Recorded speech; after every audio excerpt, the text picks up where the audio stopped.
Direct দেখা যায় কিন্নার কৈলাস।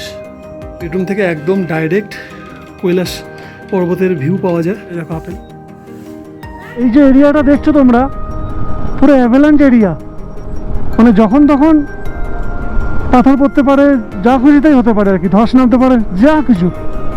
ভয়ঙ্কর থেকে ভয়ঙ্কর রাস্তা এই জার্নিতে আমরা পেয়েছি,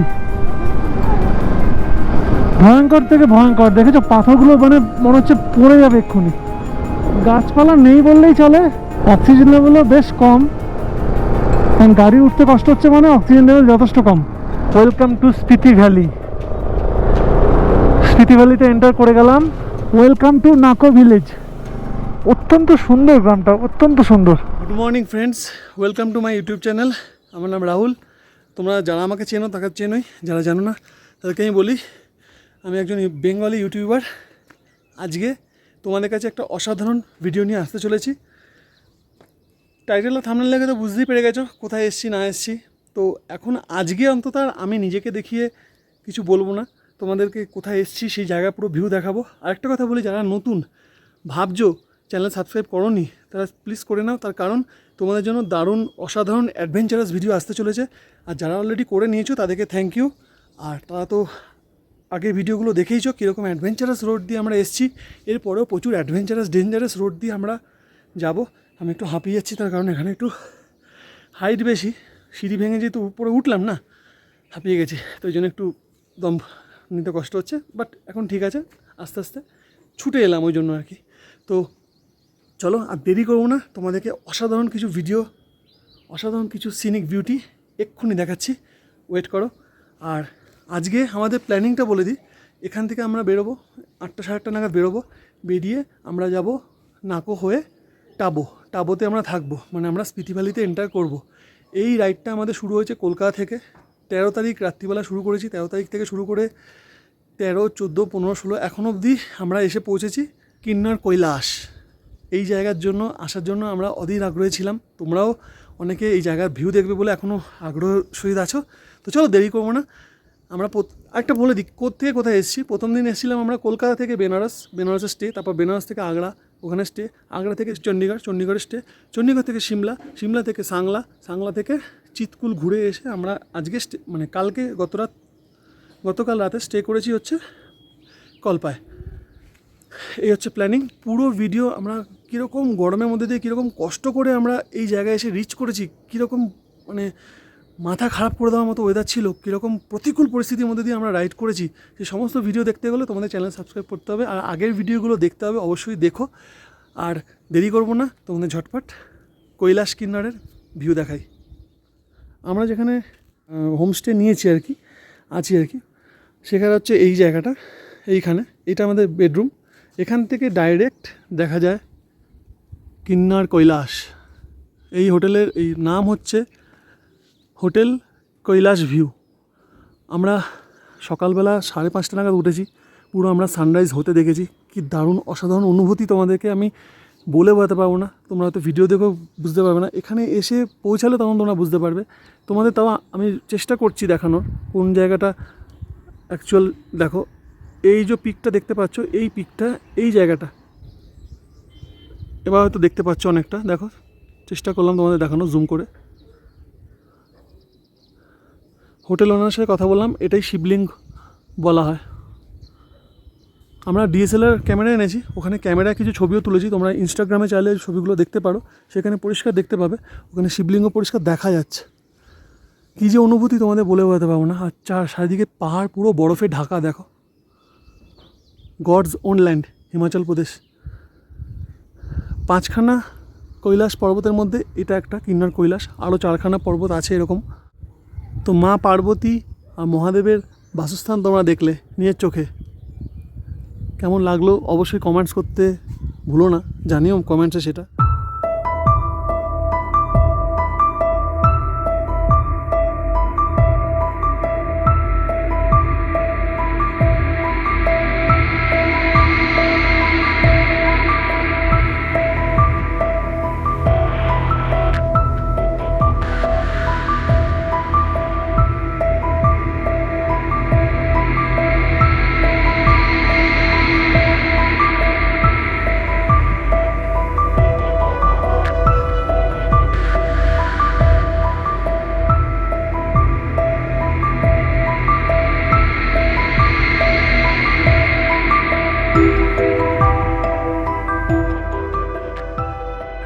সামনে পুরো আপেল গাছে ভর্তি, কালকেও তোমাদের দেখিয়েছি, আজকে একদম আপেল সামনে থেকে তোমাদের দেখাবো। ছোট ছোট হয়ে আছে সব, এখনও পরিপক্ক হয়নি আর কি, হবে অক্টোবর মাসে। এখানে পুরো এ গ্রেডেড আপেল পাওয়া যায়, যেটার দাম বাজারে প্রচুর প্রচুর টাকা। বিশেষ করে বেশিরভাগ জিনিস তো রপ্তানি হয়ে যায়, কারণ এত এ গ্রেডেড আপেলের দাম ইন্ডিয়ান মার্কেটে চট করে থাকে না। আমাদের রুম তো তোমরা দেখিয়েছো, কালকে দেখিয়েছি। বেডরুম যথেষ্ট বড় ছিল, ঠিকঠাক ছিল। বেডরুম থেকে একদম ডাইরেক্ট কৈলাস পর্বতের ভিউ পাওয়া যায়, দেখতেই পাচ্ছ, অসাধারণ। এই রুমটা যদি তোমরা নিতে চাও 1200 টাকা নিয়েছে আমাদের থেকে। ইভেন আরও কিছু ডিটেলস জানতে চাইলে আমাকে কমেন্টস করতে পারো, আমি বলে দেবো। আর এই দেখো আপেল, তোমাদের আরও সামনে থেকে দেখাচ্ছি। এই দেখো, বলেছিলাম তোমাদের সামনে থেকে আপেল দেখাবো। এই দেখো আপেল এখনও কাঁচা আছে, এখনও পাকেনি, অক্টোবর মাসের মধ্যে পুরো পেকে যাবে। বাড়ি এখানকার বিড়ালটা কি লোম গায়ে, বাড়ি। আরেকটা জিনিস দেখো, অ্যাপ্রিকট। এই অ্যাপ্রিকট দেখো হয়ে আছে, এখনও পুরো পাকেনি, কিছু কিছু মনে হয় পেকে গেছে। আমাদের ওখানে আম, জাম, কাঁঠাল, লিচু এসব দেখতে পাই, এখানে দেখো আপেল, অ্যাপ্রিকট ঘন ঘন দেখতে পাওয়া যাচ্ছে আর কি। একটা ইনফরমেশান দিই তোমাদের, এখানে যে তোমরা শিবলিঙ্গটা, এখন তো মেঘে ঢাকা পড়ে গেল এক্ষুনি, এখানে কিন্তু ট্রেক করে যাওয়া যায়, 3 দিন যেতে আসতে সময় লাগে। আমাকে কলকাতারই এই ভাই বললো, উনি এখানে কাজ করে, 3 মাস 4 মাস হলো, আবার অফ সিজনে আবার নেমে যায়, আবার পরে আসবে। যাই হোক, এখানে বাঙালি পেলাম, সাংলাতেও পেলাম, আবার কলপাতেও পেলাম। টাকা পয়সা কিছু লাগে না, ফিটনেস চেক হয় নিচে, তারপর সেইটা অনুযায়ী তোমাদের পারমিশন দেবে, সেখানে ঘুরে তোমরা আসতে পারো। 100 জন যদি ট্রাই করে, তার মধ্যে 20 থেকে 15 জন ওপরে উঠতে পারে, বাকিরা নিচে নেমে আসে। সেই রকমই প্রিপারেশান নিয়ে আসা উচিত, তোমাদের বলে দিলাম। এরকম ইনফরমেশান তোমাদের সবাই দেবে না, আমি অনেক খোঁজ খবর লাগিয়ে এগুলো জেনে তোমাদেরকে জানাচ্ছি। সুতরাং প্লিজ চ্যানেলটা সাবস্ক্রাইব করে আমাকে একটু সাপোর্ট করো, কারণ আমার তোমাদের সাপোর্টটা ভীষণভাবে দরকার। নাহলে এরকম ভিডিও করবার এন্থু আমি অন্তত পাবো না, মোটিভেশনটা পাবো না। পৌলবী এখান থেকে ছোট আপেল পারলো, আমি জানি এটা টক, তাও আমার খুব ইচ্ছা হলো, একটা নিলাম। মারাত্মক টক, কিন্তু আমার ভালো লাগছে, টক কামরাঙা টাইপের লাগছে খেতে। কামরাঙা, ছোট আপেল পেরে নিয়েছে।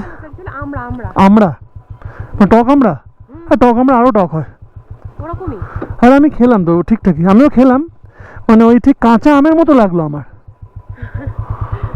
যাই হোক, মজা হলো। অনেকক্ষণ ধরে ভাবছিলাম একটা আপেল খাবো, কামড়ে দিলাম, কিন্তু গোটা খেতে পারলাম না, ফেলেই দিলাম আমি।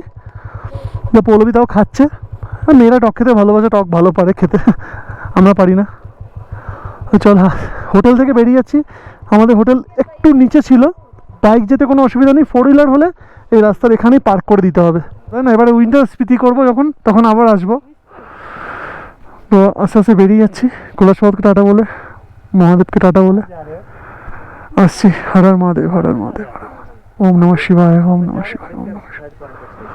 আমরা এখন রেকংপির দিকে এগোবো, বেশ উঁচু ছিল রাস্তাটা, আস্তে আস্তে টুকটুক করে এগোবো, অসুবিধা নেই।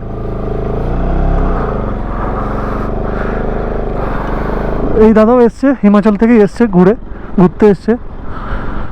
বিশ্বাস করবে না, কালকে ঢুকেছি, তাড়াতাড়ি ঢুকে গেছি, দেখতে পেয়ে এত ভালো লাগছিল। কালকে পুরো মেঘলা ছিল, রাত্রিবেলা বৃষ্টিও হয়েছে। আমরা সকালে তোমাদের এত সুন্দর ক্লিয়ার শট যে দেখাতে পেরেছি না, সত্যি উনি না চাইলে হতো না, এটা দেখতেই পেতাম না। ইভেন হোটেলের লোকরা এটাই বলেছিল যে বৃষ্টি বাদল হলে মেঘলা ঢাকা থাকে, সবাই এক চান্সে দেখতে পায় না। আপনারা খুব লাকি যে আপনারা এক চান্সে দেখতে পেয়েছেন। তোমরা যারা আগে কালকের ভিডিও দেখোনি, তারা দেখো, ঝড়ের ফোর্স দেখলে বুঝতে পারবে যে বাইক সরিয়ে দিচ্ছিল এক প্রান্ত থেকে আরেক প্রান্ত। খুব ভালো লাগলো, এক রাতের জন্য ছিলাম, সত্যি মনটা যেন ওই হোটেলেই পড়ে আছে। সবাই এরকম এখানে এলে 1 দিন 2 দিনের জন্যই আসে। তো রেকংপিওর কাছে এসেছি, রেকংপিওতে এসে আমরা একটু ব্রেকফাস্ট করছি। ব্রেকফাস্টে পৌলবী অমলেট খেয়ে নিচ্ছে অলরেডি, অভিষেক ভাই আলু পরোটা খাচ্ছে চানা দিয়ে, প্রিয়াঙ্কাও আলু পরোটা। আমার প্রচণ্ড খিদে লেগেছে, আমি খেয়ে নিয়েছি। হ্যাঁ, দামও সব রিজনেবল। দাম কীরকম নিল সব? পরোটাগুলো 30 টাকা করে নিয়েছে, অমলেটও 30 টাকা, চানা 10 টাকা করে। এই পাঞ্জাবি ধাবা থেকে খেলাম। এই রেকংপিওর মার্কেট হচ্ছে এইটা, রেকংপিও। আর পেছনে ভিউ এখনো দেখা যাচ্ছে, তোমরা দেখতে পাচ্ছ, একদম চারদিকে পাহাড়ে ঘেরা। হ্যাঁ, তার মাঝখানে ছোট্ট কল্পা শহর। তো আমরা এখান থেকে পরোটা খেলাম, বললাম আমি কত কি নিল না নিল সবই বলেছি। টোটাল আমরা দুজনে খেলাম, আমাদের 280 টাকা হলো, একদম রিজনেবল আর ভালোও ছিল। এরকম প্রিয়কে টাটা বলে আস্তে আস্তে এগোচ্ছি নাকর দিকে। সামনে ভিউটা না দেখিয়ে পারলাম না, কারণ আর তো এই ভিউ তো দেখতে পাবো না, এখন অন্য জায়গায় চলে যাবো, অন্য ভিউ চলে আসবে। তো পৌলবী দেখো ফিশ ম্যাগনেট নিতে গেছে। চিতকুলের একটা পেয়েছি আমরা, কল্পার পেয়েছি, কল্পা যেখানে এসেছি চিতকুল দেখা হয়ে গেছে। এ দেখো কিন্নর কৈলাস, যেই দূর থেকে তোমাদের পাহাড়টা দেখেছিলাম সেটা এখানে ট্রেক করে যেতে হয় তবেই এরকম দেখতে পাবে। আর একটা ছোট্ট প্রেয়ার ফ্ল্যাগ নিয়েছি, তোমরা জানোই। ম্যাগনেটগুলো অনেক খুঁজলাম, ফ্রিজ ম্যাগনেটগুলো ওইখান থেকে রেকন প্রিয় মার্কেট থেকে খুঁজে খুঁজে আলটিমেটলি এখানে পেলে। ও পৌলবী যেটা ধরে নেবে সেটা খুলে বার করবেই। শান্তি হলো। শান্তি হলো তো, এক্স্যাক্টলি। চলো সত্যি শান্তি হলো, পেয়ে গেছি আমরা। এটাই ঠাকুরের অনেক কৃপা, কারণ আমি ভাবছিলাম যে পাবো না, এত সুন্দর জায়গায় এলাম। দেখো অদ্ভুত, এবার মনে হচ্ছে ট্যুরটা কমপ্লিট হলো এই জায়গার। আমরা এই রাস্তা দিয়ে এসেছি, দেখো সোজা গেলে সাংলা সিমলা সব এদিকে গেলে সোজা গেলেই পড়বে, কিন্তু আমরা যাব নাকো টাবো কাজদার দিকে। এই দেখো ওপরে দেখো, হ্যাঁ পু পড়বে, তারপর নাকো টাবো। এখান থেকে আর 156 কিলোমিটার হচ্ছে টাবো, তার আগে পু পড়বে আর নাকো পড়বে। আমরা যেদিকে যাবো সেদিকে গাছপালা পাবো না, আস্তে আস্তে সব ন্যাড়াই হয়ে যাবে, পুরো মরুভূমি শুষ্ক শুষ্ক হয়ে যাবে একদম। লাদাখ তোমরা জানো ভয়ঙ্কর, লাদাখ সত্যি ভয়ঙ্করের মধ্যে একটা, কিন্তু স্পিতি কম কিছু নয়। রাস্তার মাঝখানে যে একটু একটু করে গর্তগুলো দেখছো তোমরা, একটু একটু করে গর্ত আছে দেখো, ওপর থেকে পাথর যখন পড়ে তখন রাস্তা ফেটে ঢুকে যায় পুরো, তখন আবার যখন পাথরটাকে সরানো হয় কিন্তু ওই গর্তগুলো রয়ে যায়, গর্তগুলো রিপেয়ার হয়তো পরে করে। এরকম রাস্তা প্রচুর পাবে তোমরা, প্রচুর দেখতে পাবে। ভিডিও এটাও একটু বড় হবে, ধৈর্য সহকারে দেখো। আগেও রিকোয়েস্ট করেছি, এখনও করলাম, কারণ এত কষ্ট করে রাইড করি, নিজেরা তো এনজয় করি, প্লাস এটাও চাই যে তোমরা যাতে এনজয় করো, ওই জন্য বলছি যাতে পুরোটা ভিডিও দেখো, রিকোয়েস্ট করছি। আমার এই ডান দিকের আয়নাটা এই অফরোডে চলে চলে কিছু একটা হয়ে গেছে, ঘরঘর ঘরঘর করছে। এটা পরে কোনো সিটিতে গিয়ে ঠিক করাবো, বা না হলে একদম বাড়িতে গিয়ে ঠিক করাবো। আর সামনে ভিউ দেখো বস, স্নোক্যাপ মাউন্টেন দেখো, দেখতে পাচ্ছ নিশ্চয়ই, পরিষ্কার দেখা যাচ্ছে। কালকে আমার ড্রোন ক্র্যাশ করে গেছিলো, তোমাদের বলেছিলাম। তারপর দেখলাম ড্রোন এখনও অবধি ঠাকুরের আশীর্বাদে উড়ছে, কোনো অসুবিধা নেই, উড়ছে। তোমাদের আজকে কিছু এরিয়াল ভিউ দেখিয়েছি, কেমন লাগলো সেটা জানিও। কিন্নার কৈলাসের এরিয়াল ভিউ দেখেছো তোমরা, সুতরাং অন্তত সেই ভিউটা দেখে কেমন লাগলো কমেন্টসে জানিও। কলকাতা কিছু পার্সোনালি চিনি যাদেরকে, অনেকেই বলেছে যে ছোট ভিডিও দিতে। এরকম ভিউওয়ালা ভিডিও বড় দেবো না ছোট, তোমরা কমেন্টস করে জানিও। তোমাদের মধ্যে 10 জনও যদি কমেন্টস করে আমাকে জানায় যে না এরকম ভিডিও রাহুলদা তুমি বড় দিও, আমি অবশ্যই দেব, অবশ্যই দেব, কোনো অসুবিধা নেই। এইরকম ভিউ কেটে বাদ দিয়ে দিলে সত্যি তোমরা অনেক কিছু মিস করে যাবে। পাহাড় কেটে দেখো রাস্তার যেখানে আবার সেই মাথার ওপরে। আমার পরিচিত এরকম অনেক আছে, প্রচুর ফোবিয়াগ্রস্ত, এরকম রাস্তা দেখলে মানে হার্ট ফেল করে যাবে, কথায় কথায় ভয় পায়। তাতে এরকম জায়গাতেই না যাই ভালো। মানে এতক্ষণ এদিকে দেখছিলাম, আমরা এই পাশে, আমরা ওই রাস্তা দিয়ে কিন্তু এলাম আর কি। আমার মাথার উপরে পাথর, যত বলবে তত অ্যাডভেঞ্চার দেবো, কিন্তু সাপোর্ট করতে হবে বস। যারা দেখছো এখনো সাবস্ক্রাইব করোনি, চ্যানেল সাবস্ক্রাইব করতে হবে, এরমভাবেই সাপোর্ট করতে হবে, বন্ধুদের কাছে শেয়ার করতে হবে, এভাবেই সাপোর্ট করতে হবে, তবেই আমিও এগোবো আর তোমাদের কাছে এরকম অসাধারণ জিনিস তুলে ধরতে পারবো। ভয়ঙ্কর থেকে ভয়ঙ্কর রাস্তা এই জার্নিতে আমরা পেয়েছি, ভয়ঙ্কর থেকে ভয়ঙ্কর। দেখেছো পাথরগুলো, মানে মনে হচ্ছে পড়ে যাবে এক্ষুনি।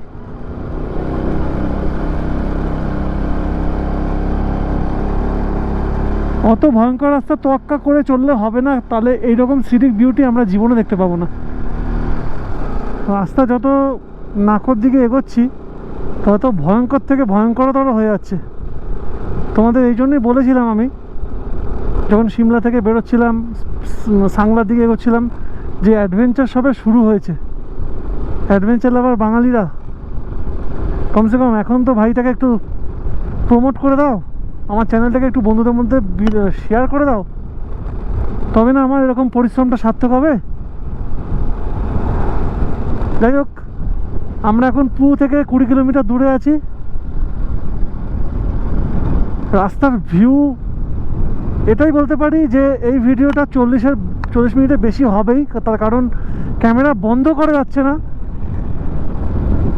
সুযোগই পাচ্ছি না ক্যামেরা বন্ধ করার, কোনো মতেই সুযোগ পাচ্ছি না। এক একটা এমন প্যাটার্নের পাহাড় আসছে, এমন কালার আসছে না, এটাকে যদি ক্যামেরা বন্দি করে তোমাদের না দেখাই তাহলে আমার নিজেরই ভালো লাগবে না। বাবা, পাহাড়ের কালারটা দেখো তোমরা, আর কাঠগুলো দেখো, সব রাস্তাগুলো এখন বিআরওর বানানো। এই যা রাস্তা দেখছো এখন তোমরা সব বিআরওর। সামনে দেখতে পাচ্ছ একটা সাদা পাহাড় দেখা যাচ্ছে, ওটা হচ্ছে মুনল্যান্ড। তার পেছনেই দেখো, দেখতে পাচ্ছ কিনা বুঝতে পারছো কিনা জানি না, পেছনে সাদা একটা মাউন্টেন দেখা যাচ্ছে, পুরো স্নোক্যাপ মাউন্টেন ওটা, তার সামনে মুনল্যান্ড। আর এদিকে রূপা ভ্যালি, অরুণাচল প্রদেশেও একটা রূপা ভ্যালি আছে, আর এখানেও আছে, কিন্তু এই রূপা ভ্যালিতে আমরা যাবো না, কারণ জানি না ওদিকে কী আছে না আছে, কত কিলোমিটার কিছু লেখাও নেই। আমরা এইদিকে যাব, এখানে লেখা আছে গ্লোরিয়াস গনগুল রূপা ভ্যালি অ্যান্ড অফবিট ডেস্টিনেশন বলে লেখা আছে এখানে সামনে। সুন্দরই হবে আবার। সুন্দর তো বটে, এখানে এখন অবধি রাস্তার ভিউ তোমাদের যা দেখালাম একটাও তো সুন্দর নয়, তোমরা বলতে পারবে না। সমস্যা হচ্ছে এটা কী বলো তো, যখন এডিট করতে বসবো এই সমস্ত ভিডিওগুলো, তোমাদের কোনটা কাটবো কোনটা রাখবো, বেশি রাখতে গেলে আবার ভিডিও বড় হবে, এইটা নিয়ে কনফিউশন হয়। বাট কিছু করার নেই, এই ভিডিও আমাদের বড় রাখতেই হবে, তার কারণ এত সুন্দর সুন্দর ডেস্টিনেশন, এত সুন্দর সুন্দর ভিউ কেটে বাদ দেওয়া যাবে না। সামনে পাহাড়ের অমায়িক দৃশ্য দেখে না পাগল হয়ে যাওয়ার মতো। পেছনে মুনল্যান্ড দেখলাম, পুরো সাদা চাঁদের আলোর মতো লাগছে, পাথরের মধ্যে যখন সূর্যের আলোটা পড়েছে পুরো মনে হচ্ছে চাঁদের মাটির মতন। লামায়ুরি মনিস্ট্রিতে লাদাখে ওরকম দেখা যায় মুনল্যান্ড আছে, এখানেও কিছু কিছু জায়গায় ওরকম আছে, কিন্তু লামায়ুরি তো সব থেকে বড় আর কি, ভালো দেখা যায়। এখানে এই যে এরিয়াটা দেখছো তোমরা, পুরো অ্যাভেলাঞ্চ এরিয়া, মানে যখন তখন পাথর পড়তে পারে, যা খুশি তাই হতে পারে আর কি, ধস নামতে পারে, যা কিছু। কল্পা থেকে নাকো যাওয়ার রাস্তা সত্যি খুব সুন্দর। দেখো এখনো বাঁশপা নদী বয়ে যাচ্ছে, বাপরে বাপ, বিশাল হাওয়া। Shooting stone area, be careful.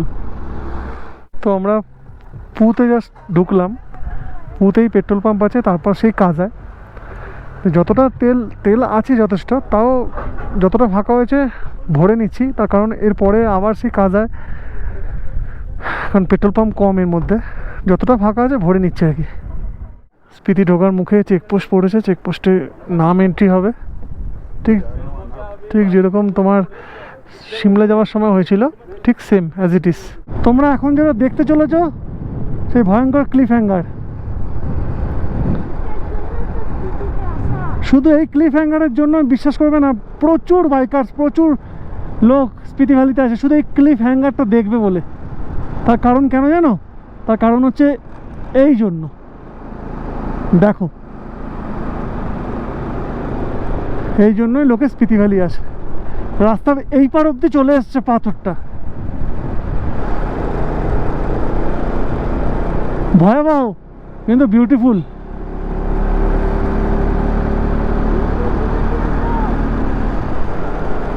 Hindu Tibetan road, নদীর জল বয়ে যাচ্ছে, কি ফোর্স, বাপরে, দারুণ জোরে যাচ্ছে আর কি। আবার সেই ভয়ঙ্কর ক্লিফ হ্যাঙ্গার,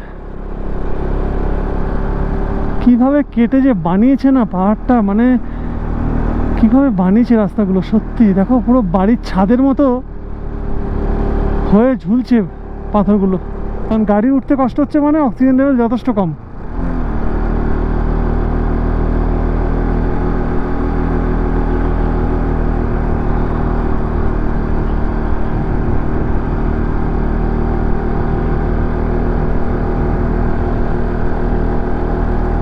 তোমাদের এরকম প্রচুর ক্লিফ হ্যাঙ্গার দেখালাম এবারে রাইডে, কোনটা সব থেকে ভালো লাগলো সেটা জানিও। শেলাপাসে যখন গেছিলাম অরুণাচলে, তখন দেখেছিলাম পুরো নীল রঙের ফুল, অদ্ভুত সুন্দর বিউটিফুল দেখতে। কিন্তু স্পিতি যাওয়ার সময় দেখছি সর্ষে ফুলের মতো একটা ফুল। এটা যে কী ফুল আমি জানি না, তোমরা কেউ জানলে বলো। মানে কিন্তু অত্যন্ত সুন্দর দেখতে। ছোট যে আমাদের যে চন্দ্রমল্লিকা বসাই শীতকালে যে আমরা করি, অনেকটা চন্দ্রমল্লিকারই মতো, কিন্তু সাইজে অনেক ছোট, অত্যন্ত সুন্দর। বেকার ছিড়বো না, গাছের ফুল গাছেই ভালো লাগে। আমি পৌলমীকে মজা করে বললাম আমার সর্ষে ফুল বড়া খেতে খুব ভালো লাগে সর্ষে ফুলের। পৌলমী বললাম, পৌলমী সর্ষে ফুল হয়ে আছে, চলো বড়া খাবো। পৌলমী হাসছে। 7 কিলোমিটার মতন বাকি ঢুকতে নাকো। অনেকটা উপরে এসে গেছি, মানে নিচ থেকে, মানে এই ওপর থেকে দেখো নিচে দেখা যাচ্ছে যেখান থেকে আমরা তেল ভরলাম, মানে কতটা উপরে এসে গেছি বুঝতে পারছো।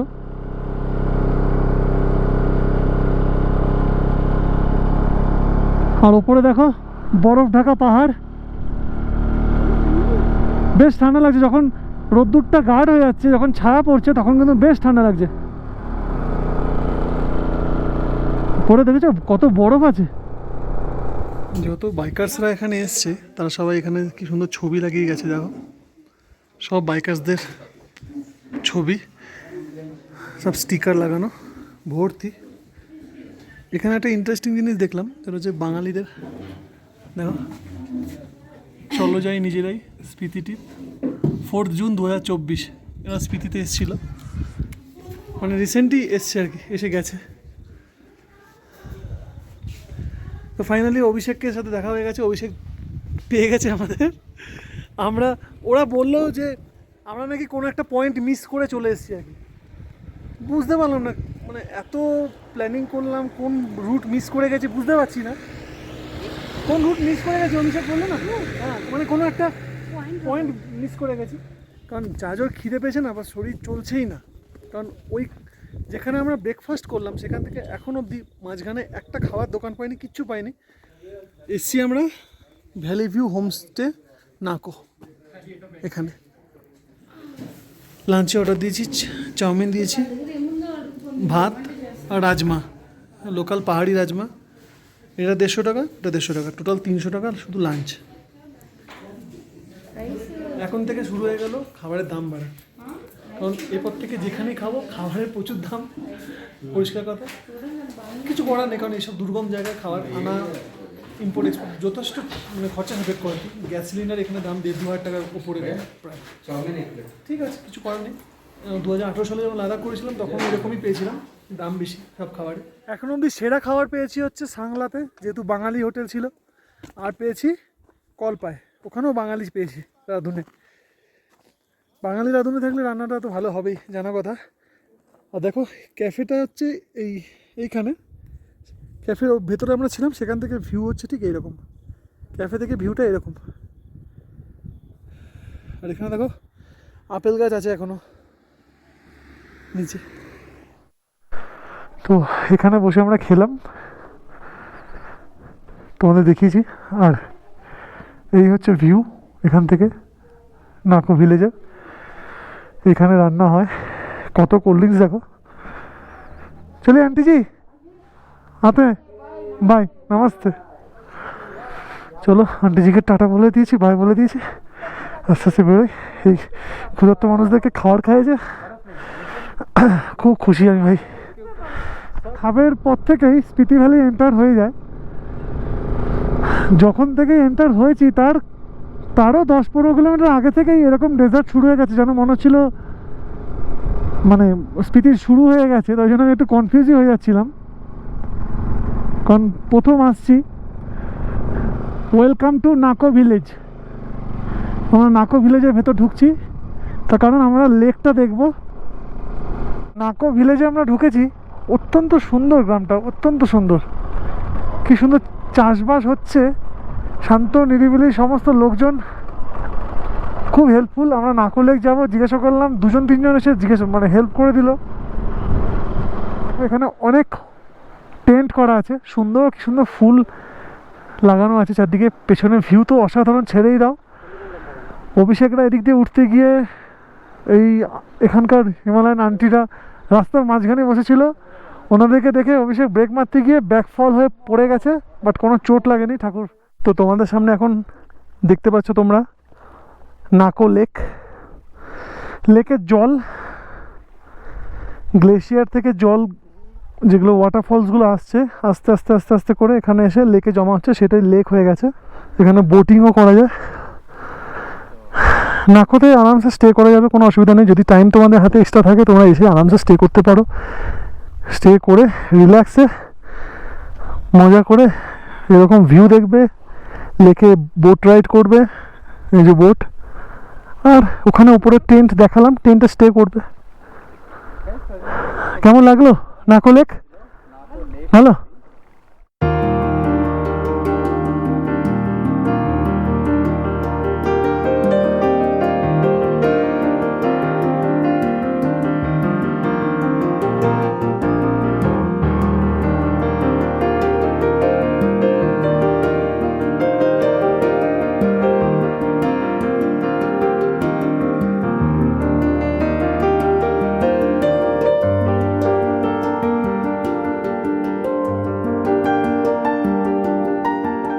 নাকো লেক দেখে আমাদের খুব ভালো লেগেছে, দারুণ। তোমাদের তো দেখিয়েছি, ভিউটা আরেকবার দেখিয়ে দিলাম তোমাদের। খুব সুন্দর গাছে তলায়, মানে এতক্ষণ পর একটা ছায়া পেয়েছি, ঠান্ডা আছে আর ছাওয়া খুঁজতে হবে না। ভালো ঠান্ডাও আছে, তার কারণ যখনই ছাওয়া হচ্ছে, যখন একটু মেঘ ঢাকছে সূর্যে, তখন বেশ ঠান্ডা লাগছে, আর এখন গাছের তলা তো বেশ ঠান্ডা। একটু অফরোড এতক্ষণে পেলাম স্পিতি যাওয়ার পথে, ঘিউ ভিলেজ যাওয়ার পথে একটুখানি পেলাম, এই ফার্স্ট অফরোড পেলাম, একটুখানি পেলাম। এছাড়া খুব একটা প্রবলেমেটিক রাস্তা নয় এখনও অবধি, জানি না আগে কি অপেক্ষা করছে আমাদের জন্য, কিন্তু এখনও অবধি প্রবলেমেটিক রাস্তা নয়। একটা সঙ্গম আছে, সেই সঙ্গম একটা তো অলরেডি আমরা মিস করে গেছি, বুঝতে পারিনি, এইটা দেখানোর চেষ্টা করছি, নিজেরাও দেখবো, তোমাদেরকেও দেখাবো। এই রে সূর্যের আলোটা পুরো মুখের কাছে চলে এলো। ডান দিক দিয়ে স্পিতি রিভার বয়ে যাচ্ছে, আর বাঁ দিক দিয়ে এরকম ভয়ঙ্কর পাহাড়, আমারও সেই একই জিনিস, কিন্তু একটু অন্যরকম আর একটু ভয়াবহ বটে, কারণ এই পাহাড়ের হাইট যেন ক্যামেরার লেন্সও আসছে না প্রায়। স্পিতিতে মানুষ এই জন্যই ঘুরতে আসে, এই ক্লিফ হ্যাঙ্গারগুলো দেখার জন্য, কিন্তু দেখতে সত্যিই ভয়ঙ্কর। রাইড করে আসছিলাম, প্রচণ্ড হাওয়া দিচ্ছে, সাউন্ডে অসুবিধা হবে। আর জ্যাকেটের ওপরে দেখো, এই জ্যাকেটে এই জায়গায় ওপর থেকে পাথর পড়লো, ধাম করে ছোট্ট এরকম সাইজের একটা পাথর পড়লো। ভাগ্য ভালো রাইডিং জ্যাকেট ছিল, না হলে হয়ে যেত পুরো। আর তোমাদের সঙ্গম দেখাই, এ দেখো স্পিতি রিভার, এটা হচ্ছে স্পিতি রিভার, এটা হচ্ছে পারাং রিভার, পারাং PARANG, পারাং রিভার ওই দিক থেকে আসছে, এখানে এসে সঙ্গম হচ্ছে। একটা বড় দুর্ঘটনার হাত থেকে ছোটোর ওপর দিয়ে বেঁচে গেছি। আমাদের এখন 3 জন গ্রুপে হয়ে গেছি। মনে হয় এখানে নাম এন্ট্রি করতে হবে বা চার্জ ফার্জ দিতে হবে, মনে হয় কী করতে হবে, কী হলো না হলো সব জানাচ্ছি তোমাদের। Welcome to Spiti valley. Spiti ভ্যালিতে এন্টার করে গেলাম, এন্টার করলাম তো করলাম, তা পাথরের বাড়ি খেয়ে এন্টার হয়েছে আমার। ও সত্যি করে বলতে আমি এখন গিয়ে ভলিনি হোক বা থম্বভাব হোক কিছু একটা দিয়ে দেবো, যাতে অন্তত ব্লাডটা ক্লট না হয়। জ্যাকেটটা ছিল বলে বাঁচিয়ে দিয়েছে বন্ধুরা, আমি কি বলবো। জ্যাকেট তো নর্মালি ক্র্যাশের হাত থেকে বাঁচায়, সেটা আমরা জানি। সুগার পয়েন্ট লেপচাটা কী হয় নামটা? হ্যাঁ হ্যাঁ, আরও ভালো করে একটু ইনফরমেশান নিয়ে নেবো। সব কিছু তো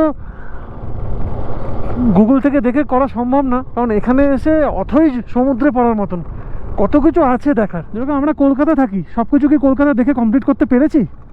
সেখানে আমরা এই 2-1 দিনের জন্য স্পিতিতে এসে কি করে সব কিছু দেখবো, তাই না? ওয়েলকাম টু ঘিউ ভিলেজ। এ দেখো ঘিউ ভিলেজ এদিক দিয়ে যেতে হবে, আমরা কালকে যাব, তার কারণ সন্ধ্যা 6টার সময় বন্ধ হয়ে যায়, আর এখন বাজে হচ্ছে 7টা বেজে গেছে, 6:50 বেজে গেছে। আর এদিকে দেখো, এদিকে অন্ধকার, ওদিকে রোদ, তার উপরে বরফে ঢাকা পাহাড়। আর রাস্তাটা এখন একটু ন্যারো হয়েছে, কিন্তু পিচ রাস্তা, ভাঙাচোরা নয়, এটাই রক্ষা। সরু হোক ঠিক আছে, কিন্তু ভাঙাচোরা না হলেই হলো, অনেকটা সময় লেগে যায়। তো যাই হোক, আমরা এখন টাবোর দিকে এগোচ্ছি। গিউ ভিলেজের দিকে যেতে পারলাম না, তার কারণ বন্ধ হয়ে গেছে। কালকে দরকার হলে এসে একবার দেখে তারপর আবার রিটার্ন যাব কাজার দিকে। আরে বাপরে বাপ, ভয়ানক রাস্তা। রাস্তাটা না একটু সরু বেশি, আর মানে ভুল চুকে কোনো নেই আর কি, সাইডে কিছু দেওয়া নেই, মানে কোনো ভুল হলে একদম অথই জলে খাদে পুরো। এতগুলো জায়গা রাইড করার পর অরুণাচল প্রদেশ, নর্থ সিকিম দুবার, লাদাখ এইসব করার পর এখন অবধি আমার স্পিতি ভ্যালি একটু বেশি অ্যাডভেঞ্চারাস লাগলো, একটু বেশি ডেঞ্জারাস লাগলো। প্ল্যানে একটা ছোট্ট চেঞ্জ হলো। আর টাবো থেকে কালকে সকালবেলা আবার 30 কিলোমিটার যদি এখানে গিউ ভিলেজে যদি মামি দেখতে আসি, তাহলে আবার 30 কিলোমিটার রিটার্ন আসতে হবে। তার মানে 60 কিলোমিটার এখানে হয়ে যাবে। তার উপরে টাবো মনেস্ট্রি আছে, তারপর মাড ভিলেজ আছে, আরও অনেক জায়গা দেখার আছে, প্লাস তার উপর কাজা যাওয়ার আছে। অনেকটা হেক্টিক হয়ে যাবে, তাই জন্য আমরা গিউ ভিলেজটাকে স্কিপ করে দিলাম। টাবো আর 6 কিলোমিটার বাকি আছে, ঢুকে যাবো কিছুক্ষণের মধ্যে। আলো আছে, আলো থাকতে থাকতে ঢুকে যাবো। হোমস্টে বা যাই হোক দেখবো। আজকে 3খানা রুম নেব, কারণ আমরা আরও 2জন বন্ধু এক্সট্রা হয়েছে, তোমরা দেখলে। রাতের অন্ধকারে হয়তো তোমরা দেখতে পাচ্ছ না, দেখো লেখা আছে ওয়েলকাম টু টাবো। আমরা টাবো ঢুকছি। টাবোতে ঢুকে গেছি তোমাদের 7:30টার মধ্যে ঢুকে গেছি টাবোতে, কিন্তু সমস্যা হচ্ছে যে রুম পাওয়া যাচ্ছে না। আর টাবো একটু কস্টলি, অভিষেক বলছিল টাবো একটু কস্টলি, কারণ সিজনের টাইম, বুঝতেই পারছো। দেখো এদিকে চাঁদ কি সুন্দর উঠে আছে। তো এটা নিয়ে খোঁজা হচ্ছে, 6জন মিলে আমরা রুম খুঁজছি। ফাইনালি আমরা টাবোতে ঢুকে গেছি। টাবোতে ঢুকে রুম পেয়ে গেছি। রুম 1500 টাকা করে নিল। রুম কেমন দিয়েছে না দিয়েছে তোমাদের কালকে সকালবেলা দেখাবো। 9:15 বাজে, 9:15 বেজে গেছে। পাহাড়ে 9:15 মানে অনেক। তাই এখন রুম আর দেখাচ্ছি না। ডিনার করবো এখন, ডিনার করে প্লেন রেস্ট নেবো। আজকে খুব ধকল গেছে, অনেক কিছু হয়েছে। তো লাঞ্চ ডিনার কী করছি সেটা দেখে নাও। ডিনারে আমরা এগ ফ্রাইড রাইস নিয়ে নিয়েছি, তো এটাই খাবো। খেয়ে এখন পুরো রেস্ট নেব। প্রচুর অ্যাডভেঞ্চার দেখতে হবে কালকে তোমরা। তো স্টে টিউন উইথ আস। তো চ্যানেল সাবস্ক্রাইব করে নিও। আর যারা নতুন তাদেরকে বলবো চিন্তা ভাবনা করো না, সাবস্ক্রাইব করো। কারণ সাবস্ক্রাইব করতে পয়সা লাগে না, তোমার আগেই বলেছি, এখনও বলছি। চলো আজকের জন্য ব্লগটা আমি এখানে শেষ করছি। গুড নাইট, ভালো দিন।